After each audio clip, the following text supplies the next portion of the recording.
بسم اللہ الرحمن الرحیم۔ میں نے کوئی 32 سال تک آزاد کشمیر کے محکمہ تعلیم کالجز میں سروس کی ہے۔ اس سروس کے دوران میں نے بطور لیکچرر جب کام کیا تو میری کوشش رہی کہ اپنے پرنسپل اپنے دوستوں کو اس بات پہ کنونس کروں کہ جو ایک بہت بڑی تعلیمی سرگرمی ہوتی ہے وہ اس سرگرمی کی طرف آئیں، اور وہ سرگرمی ہے ایک کالج میگزین کو جو اس کو مرتب کرنا، اس کے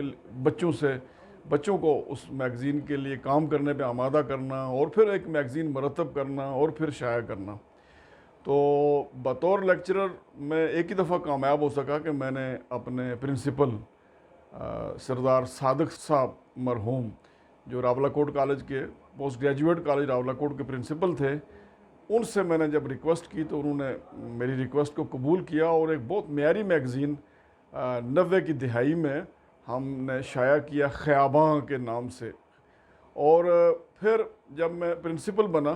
تو پرنسپل بننے کے جو 3 کالجز میں بطور پرنسپل میں نے کام کیا، بہت مختصر سی مدت کے لیے عباسپور کالج میں، اور لیکن تھوڑی زیادہ مدت مجھے ملی جو وہ چکار کالج گورنمنٹ ڈگری کالج چکار میں، اور پھر 11 ماہ مجھے میسر آئے، یا میں نے جو ٹوٹل سروس کی وہ کوٹلی کالج میں سروس کی۔ تو ان دونوں کالجز میں یعنی چکار کے جو کالج میں سروس کے دوران یا وہاں پرنسپلشپ کے دوران میں نے جو میگزین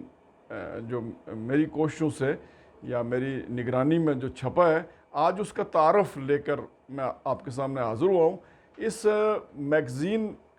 کی جو ایک کاپی میں آپ کے سامنے آپ کو دکھا رہا ہوں، یہ میگزین ہے، اور اس میگزین کا نام لکھا ہوا ہے اختر سحر، اور یہ 2018 میں مئی 2018 میں چھپا۔ اس کے سر ورق پہ آپ ایک جھیل دیکھ رہے ہیں زلزال کے نام سے، جو چکار کالج اور سدن گلی کے درمیان یہ جھیل بنی ہے۔ جب 2005 کا زلزلہ ہوا تھا تو ایک پورا گاؤں جو اپنی جگہ چھوڑ کے سڑک کے اس نالے کے بند کر دیا، اور اس نالے پہ یہ جھیل بنی ہے، جھیل زلزال کے نام سے۔ بہت بڑی جھیل بن گئی تھی، بعد میں آرمی نے اور بڑی کوشش، چونکہ اس جھیل کے بننے سے بہت بڑا علاقہ زیر آب آ گیا تھا، تو اس کا کچھ حصہ توڑا تاکہ کچھ پانی نکل سکے، اور پھر یہ جھیل اب بھی وہاں موجود ہے، جھیل زلزال کے نام سے۔ تو اس میگزین میں جو ہم نے انتصاب لکھا، اور وہ انتصاب بھی اس کی بھی تاریخی حیثیت ہے۔ وہ تاریخی حیثیت اس لحاظ سے جو دنیا میں واحد مملکت پاکستان ہے جہاں قادیانیوں کو غیر مسلم اقلیت قرار دیا گیا۔ ہمارے آئین میں ترمیم کر کے ان کو غیر مسلم اقلیت ڈکلیئر کیا گیا، 1973 کے آئین میں یہ بات شامل ہے۔ ہماری آزاد کشمیر قانون ساز اسمبلی سے اس کی شروعات ہوئی تھی، اور اس اسمبلی میں قادیانیوں کو غیر مسلم اقلیت قرار دینے کے لیے جو ایک قرارداد پیش کی تھی میجر ایوب صاحب، اس وقت قانون ساز اسمبلی کے ممبر تھے۔ سب سے پہلے انہوں نے قرارداد پیش کی، بعد میں یہی میجر ایوب صاحب آزاد کشمیر اسمبلی کے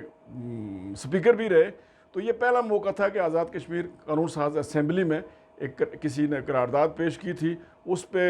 حکومت آزاد کشمیر نے اس وقت تو اتفاق نہیں کیا تھا، بہرحال یعنی پہلی ہماری اسمبلی کو یہ اعزاز حاصل ہے۔ تو ہم نے اس میگزین کا جو انتصاب لکھا کہ آزاد کشمیر قانون ساز اسمبلی میں پہلی بار قادیانیوں کو غیر مسلم اقلیت قرار دینے کے لیے قرارداد پیش کرنے والے میجر محمد ایوب ان کے نام، اور پھر جو ہماری موجودہ اسمبلی ہے، جو اس اسمبلی کا کارنامہ یہ ہے کہ اس اسمبلی نے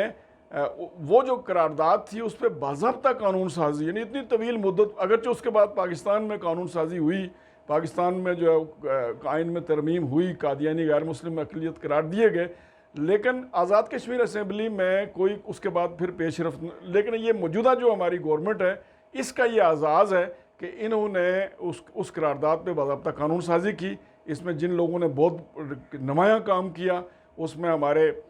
قانون ساز اسمبلی کے ممبر عبدالرشید ترابی صاحب کا بڑا کنٹریبیوشن ہے، خود وزیر اعظم آزاد کشمیر کا بڑا کنٹریبیوشن ہے۔ تو ان لوگوں کی کوششوں سے اور پوری اسمبلی کو ہم داد دیتے ہیں کہ انہوں نے یعنی اتفاق رائے سے اس قرارداد کو منظور کیا اور یہ ایک باضابطہ قانون سازی کر کے ایک جو آزاد کشمیر اسمبلی کے نے جو قانون باضابطہ پاس کیا جس کے تحت قادیانیوں کو غیر مسلم اقلیت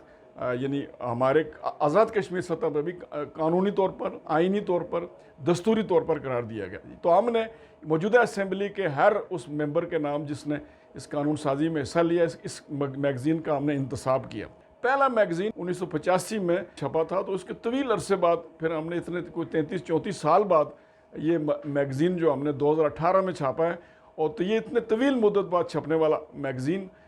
تو یہ دیکھنے والا ہے کہ اداروں میں فنڈ ہوتا ہے۔ ادارے میں باضابطہ جب بچے داخلہ لیتے ہیں 9th 10th میں، فرسٹ ایئر سیکنڈ ایئر میں، تو ان سے میگزین فنڈ لیا جاتا ہے، تھوڑا سا ہوتا ہے 100 200 150 روپے میگزین فنڈ لیا جاتا ہے، اور ہر سال ہزاروں روپے جمع ہوتے ہیں، کئی سال مل جائیں تو یہ لاکھوں روپے بھی جمع ہو جاتے ہیں کالجز میں۔ لیکن کالجز یہ میگزین چھاپنے کی، پرنٹ کرنے کی جو کوئی کوشش نہیں کرتے، تو ہم نے کوشش کی، اور چھوٹا کالج تھا، تعداد طلبہ کی اتنی زیادہ نہیں تھی، لیکن اس کے باوجود ہم نے ایک معیاری میگزین بنانے کی کوشش کی۔ طلبہ کی بڑی تعداد نے اس میں اپنا تعاون کیا، اساتذہ نے بھی بہت تعاون کیا۔ سالے کی خاص بات یہ کہ مقبوضہ کشمیر سے ہماری وہاں یونیورسٹی کے پروفیسر، ان کا مضمون اس میں شامل ہے، اور یہی نہیں بلکہ انڈیا سے، دلی یونیورسٹی سے ایک ڈاکٹر عقیل ہیں، ان کا اقبالیات پہ ایک بہت زبردست مضمون ہے جو اس میگزین میں ہم نے شامل کیا ہے۔ بہت زبردست افسانے اس میں ہیں، کرشن چندر کے کشمیر پہ لکھا ہوا افسانہ شامل ہے، اور منٹو کے بہت شاہکار افسانے ہیں آخری سلوٹ کے نام سے، اور ٹیٹوال کا کتا اس عنوان سے 2 افسانے ہم نے اس میگزین میں انتخاب کی صورت میں شائع کیے ہیں۔ اور اس کے ساتھ ساتھ پھر ہم نے اسلامیات کا ایک پورشن ہے، اسلام کا روحانی نظام، اسلام کا اخلاقی نظام، اسلام کا معاشی نظام، اسلام کا سیاسی نظام، اس پہ چھوٹے چھوٹے آرٹیکل جو ہے وہ انتخاب کی شکل میں اور کچھ اساتذہ کی کوشش کی شکل میں ہم نے شائع کیے۔ اور پھر بہت اچھی غزلیں ہم نے تلاش کی، بہت اچھی نظمیں تلاش کی، اور بہت اچھے یعنی سفر نامے، ہمارے کچھ دوست جو مقبوضہ کشمیر سفر کے لیے گئے تو وہ سفر کی روداد انہوں نے لکھی، تو وہ سفر نامے بھی ہم نے اس میں شامل کیے۔ بہت معیاری مضمون ہے اور بہت معیاری ایک میگزین ہے، اور بہت ایک دلچسپ میگزین ہے۔ اس کے لیے ہمیں آزاد کشمیر کے اس وقت کے سیکرٹری تعلیم جو ہے انہوں نے ہمیں میسج دیا تھا، وہ میسج بھی اس میں شامل ہے، اور اتفاق سے وہ سیکرٹری تعلیم زاہد عباسی صاحب تھے جو آج کل سکول سائٹ کے سیکرٹری ہیں، بڑے نامور پڑھے لکھے بڑے قابل سیکرٹری ہیں، اللہ انہیں خوش رکھے۔ انہوں نے بطور سیکرٹری کالجز جو اپنا میسج دیا تھا وہ میسج اس میں شامل ہے۔ اور اس میں ایک ایسے بزرگ کی کہانی ہے جن کی اس وقت عمر 130 سال تھی، وہ دیوبند سے پڑھے تھے، اور دیوبند کے جو بڑے نامور اساتذہ، ابتدائی جو اساتذہ تھے، مولانا قاسم نانوتوی، ان کے شاگردوں میں شامل تھے، تو وہ مولانا الیاس ان کا نام تھا۔ ان کا انٹرویو ہم نے شامل کیا، ان کا فوٹو بھی اس میں شامل ہے۔ تو یہ 130 سالہ بزرگ، بہت زبردست ان کا انٹرویو اس میں شامل ہے۔ 130 سال عمر ہونے کے باوجود حشاش بشاش تھے، اور چہرے پہ بڑی رونق تھی، اور بڑی دلچسپ باتیں کرتے تھے، تو ان کا انٹرویو اس میں شامل ہے۔ ایک بہت دلچسپ قصہ اس میگزین کے ساتھ یہ ہے کہ ہمارے کالج کا ایک جاوید نام کے طالب علم، انہوں نے کمپیوٹر سائنسز میں بورڈ میں پوزیشن لی تھی، اور بورڈ کی تقریب میں اس پوزیشن کے حوالے سے جو انعام ملنا تھا اس انعام لینے کے لیے وہاں گئے ہوئے تھے، تو جو بطور پرنسپل مجھے بھی مدعو کیا گیا تھا، میرپور بورڈ کی تقریب تھی، یہ ہمارے موجودہ وزیر اعظم فاروق حیدر اس میں مہمان خصوصی تھے، انہوں نے انعامات دینے تھے، لیکن بورڈ کی انتظامیہ نے یہ طے کیا کہ جو فرسٹ پوزیشن والوں کا انعام تو وزیر اعظم دیں گے، سیکنڈ تھرڈ کو وزراء دیں گے۔ تو جب ہمارا بچہ چونکہ تیسری پوزیشن ہولڈر تھا، تو میں نے بچے سے کہا کہ تم جب سٹیج پہ جاؤ تو تم جا کے کہنا کہ میں اپنے وزیر اعظم سے انعام لوں گا، میں آپ یعنی منسٹر سے نہیں لوں گا، چونکہ میں چکار کالج سے آیا ہوں، تو چکار کالج کے جو وزیر اعظم کا ہوم اسٹیشن کا کالج ہے، میں ان کے ہاتھ سے انعام لوں گا۔ جب بچے نے یہ مطالبہ کیا تو اسے سٹیج پہ لے جایا گیا، اور یہ اس انعام دینے کا وزیر اعظم انعام دے رہے ہیں، سٹیج پہ یہ بچہ بھی کھڑا ہے، اور وزیر اعظم بھی وہاں سٹیج پہ نظر آ رہے ہیں۔ تو اس میگزین میں ہم نے وزیر اعظم کی یہ تصویر بھی شامل کی، بچہ یہ انعام لے رہا ہے، تو یہ تصویر، یہ دوسرا اس کی بڑی تاریخی اہمیت ہم نے۔ تو ہمارا یہ تھا کہ بھائی وزیر اعظم جب تقریب میں موجود ہے